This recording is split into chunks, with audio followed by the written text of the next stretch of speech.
Bonjour à toutes et à tous pour le Zera Shimshon de cette semaine. Je suis en voiture avec Lionel Rubin. Bonjour à tous, j'espère que vous allez bien.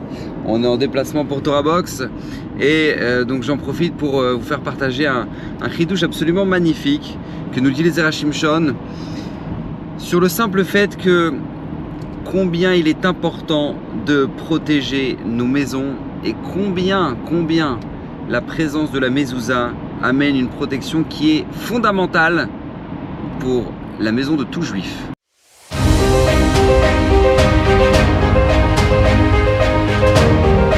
Alors voilà, le Zera Shimshon nous rapporte une question extraordinaire. Il nous dit, mais vous savez, lorsque le Ham Israël a dû justement prendre le sang du Korban Pessah pour le mettre sur chaque côté de la porte, d'accord, sur le linteau et sur les deux mezuzot, ce qu'on appelle les deux poteaux de chaque côté, et ben, il demande pourquoi maintenant avoir mis justement ce sang sur cet endroit de la maison.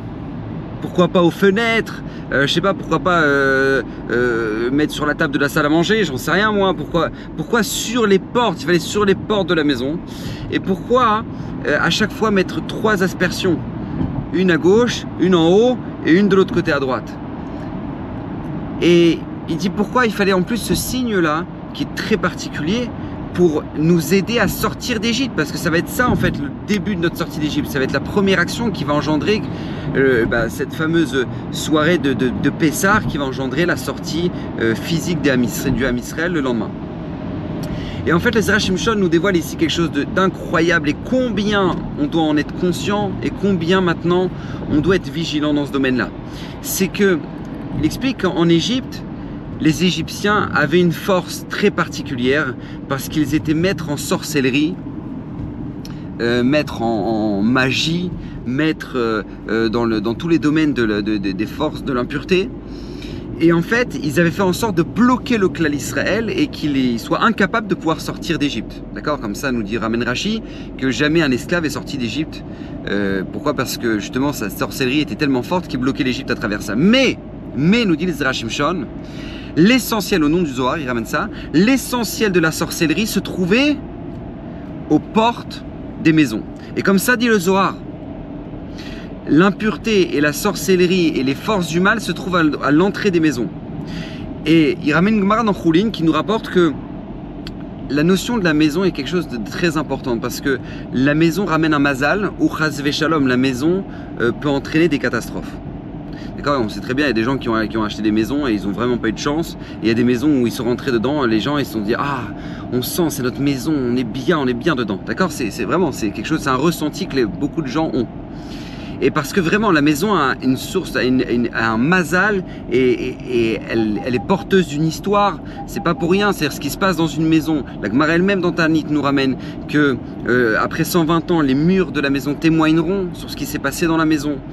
Il y avait Rav Cheskel Levenstein, le mashgard de la yeshiva de Ponyovitch, quand il cherchait un appartement pour justement faire s'installer pas loin de la yeshiva.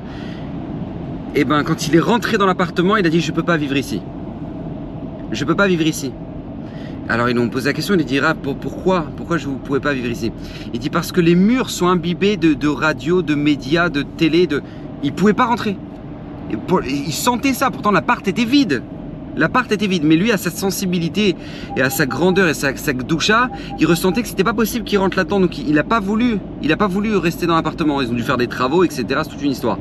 Mais on sait que vraiment la force de la maison, c'est de ramener un mazal à la personne, ou sinon chas v'shalom, l'inverse. Et donc c'est pour ça qu'Kadosh Baruch Hu nous a dit, je dois vous sortir de votre Égypte. Il y a des forces qui sont très puissantes, qui vous bloquent dans cette Égypte, dans cet esclavage dans lequel vous êtes. Et bien la première chose, c'est que vous allez faire une action qui va être le symbole de la mezouza. Vous allez prendre le sang et vous allez le mettre sur les linteaux. Pourquoi? Pour que tout simplement 3 aspersions à l'image des 3 lettres qu'on met au dos de la mezouza. Vous savez, les shin, le dalet et le yud, qui sont les premières lettres, donc qui sont les 3 lettres d'un des noms d'Hachem, mais qui sont aussi les 3 premières lettres de Shomer de la Tot Israël. Akadosh Baruch Hu, c'est lui qui est le gardien des portes d'Israël. Et vous mettrez 3 aspersions pour bien mentionner cette notion que là, qu'il y a 3 lettres qui sont la source de notre protection. Et à travers cela, vous enlèverez toute la sorcellerie, tout le mal qui puisse y avoir sur vos maisons et Bezrat Hashem engranger par conséquent la première étape de la sortie d'Égypte. Et ça c'est très important de le savoir parce que nous dit les Zerah Shimshon ici une clé qui est fondamentale dans notre vie. Beaucoup de gens savent que ils aimeraient une autre ambiance dans leur maison. Ils aimeraient que ça se passe mieux. Ils aimeraient que le Shalom Bayit s'améliore. Ils aimeraient que la relation avec leurs enfants s'améliore. Ils aimeraient avoir plus de communication. Ils aimeraient qu'il y ait une bonne avira, comme ça on dit en hébreu, une bonne ambiance dans la maison de manière générale. Mais nous dit Zerah Shimshon, la première chose, la base pour sortir de n'importe quel sentiment de blocage et d'esclavage, c'est avant tout la mezouza qui est à la porte de nos maisons. C'est très important, ne prenez surtout pas ça à la légère.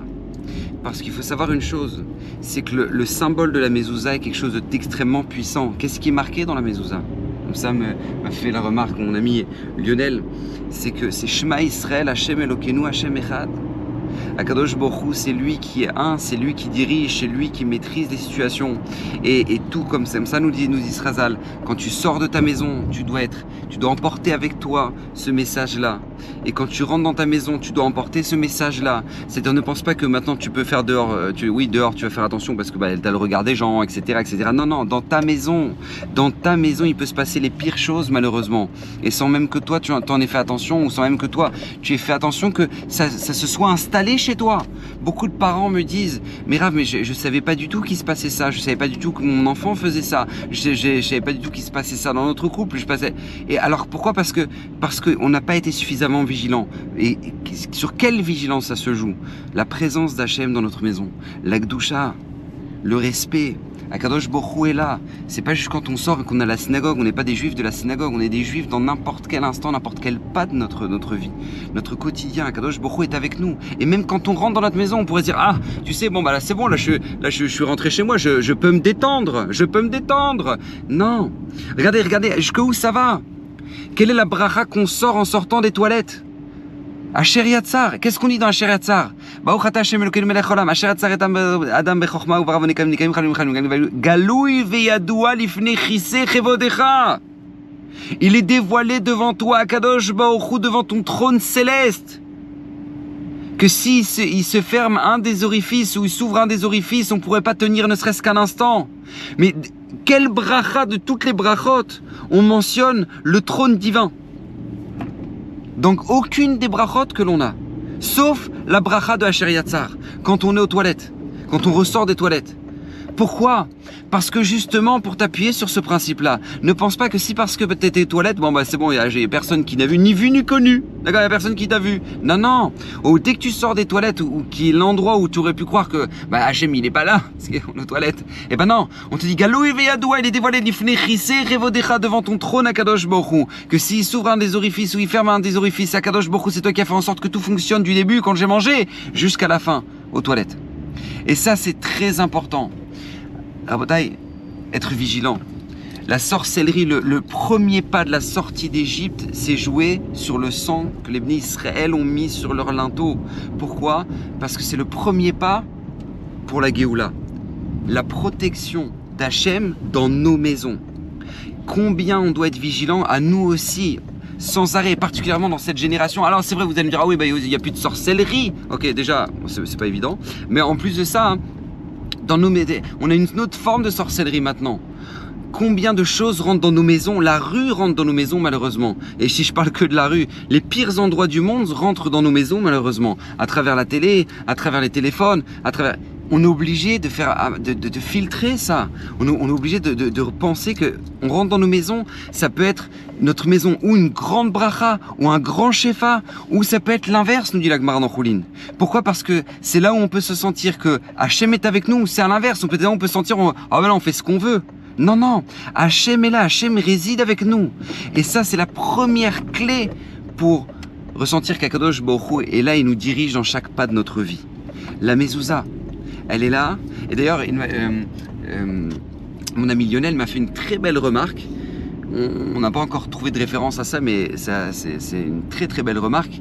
Il a dit, regardez, lorsque vous analysez, vous prenez une porte, d'accord, vous observez une porte, c'est à la forme de quelle lettre? La lettre Chet, d'accord? Comme ça à droite, c'est à la forme de la lettre Chet. Chet qui représente la faute, d'accord, qui représente la faute. Mais il m'a fait la remarque, lorsqu'on met une mezouza, lorsqu'on met la mezouza, et ben ce Chet se transforme en He. On fait une interruption, on fait un blanc à travers la mezouza et ce Chet se transforme en He. C'est-à-dire que maintenant on met la place à Kadosh Baruch Hu dans notre maison.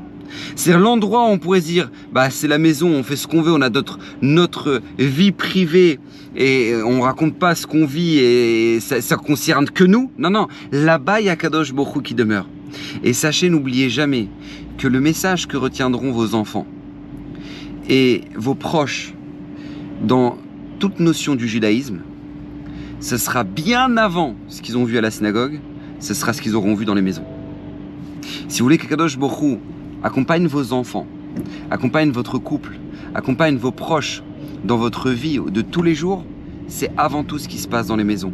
Combien il y a de mamans, il y a de papas qui sont inquiets du judaïsme de leurs enfants. Mais la question c'est combien on montre nous-mêmes le judaïsme dans nos maisons. Des fois, on se rend pas compte que nous, on peut aller faire la tfila, on peut aller mettre les tfilines, mais tout ça, on le fait à la synagogue. Et puis on rentre à la maison et nos enfants n'ont pas vu forcément de Torah, de vie juive. Combien c'est important de réciter les brachot à voix haute. Combien c'est important de faire attention à ce qu'on fait, de faire 2 halachot à table, mais les mettre, les faire, en parler à toute la famille. Pas juste, ouais, j'ai fait mes 2 halachot, c'est bon, j'ai fini de manger, je me lève, je pars. Non, c'est faire en sorte que dans nos maisons, il y ait ici un foyer, une base qui soit la source du Kiddush Hashem, avec laquelle maintenant ils sortiront, ils affronteront toute leur vie. Et ça c'est très important et c'est ce que nous dit les Zera Shimshon parachat de cette semaine, que la clé de la sortie d'Égypte a commencé avant tout lorsqu'ils ont mis du sang sur les linteaux de leurs portes, à l'image de la mezouza, à l'image de la présence d'Akadosh Baruch Hu qui doit demeurer à l'entrée de nos portes, parce que nos maisons, c'est notre petit Beit Hamikdash, c'est ça qui va illuminer l'extérieur, c'est pas l'extérieur qui illumine notre maison, parce qu'on sait très bien que, les tsarenu, dehors, il n'y a pas grand chose qui pourra nous éclairer, mais par contre, c'est à nous d'éclairer le monde entier, c'est à nous de faire sortir, faire jaillir la lumière de nos maisons à travers la présence d'Hachem dans notre vie, et ça commence tout d'abord à l'entrée de nos maisons. Qu'Hachem bénisse, bracha v'atzlacha. On remercie Lionel. Bonne journée. Merci, merci au Rav Gobert pour tous ces shiurim. Non, bon, ça voilà. Et qu'Hachem bénisse, bracha v'atzlacha, et puis à très bientôt la semaine prochaine.